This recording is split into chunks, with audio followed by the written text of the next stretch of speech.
भाजपा के प्रवक्ता ने मुझे चैनल पर ताड़का, सूर्पणखा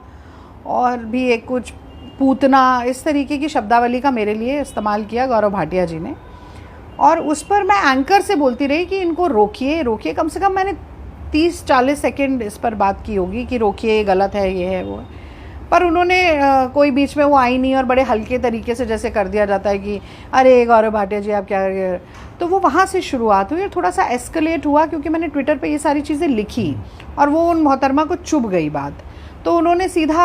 एक पर्सनल ट्वीट करते हुए, मैंने तो पुराने 1-2 वीडियोस भी डाले कि किस तरीके से भाजपा का अगर कोई मामला होता है तो उनको आप कवर फायर देती हैं, उनका एजेंडा सेट करती हैं, पर कांग्रेस के लिए नहीं बोलती। तो it was purely on what she does on television professionally.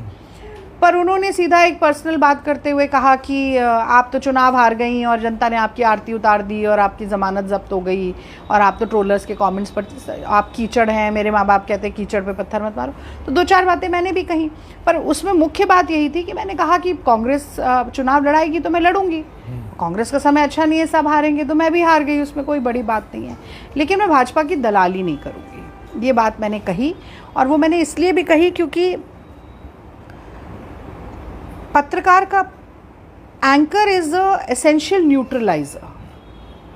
वो तथ्य रखे, अपनी बात रखे, पर वो अगर भाजपा का प्रवक्ता बन जाता है और इस कदर बन जाता है कि एक महिला होते हुए एक दूसरी महिला का अपमान टेलीविज़न शो पर होगा और आप बैठकर सुनती रहेंगी सिर्फ इसलिए क्योंकि वो भाजपा का प्रवक्ता है जो गाली दे रहा है, तो ये तो अपने स्वाभिमान से ज़्यादा, अपने सेल्फ रिस्पेक्ट से ज़्यादा तो कुछ भी नहीं होता।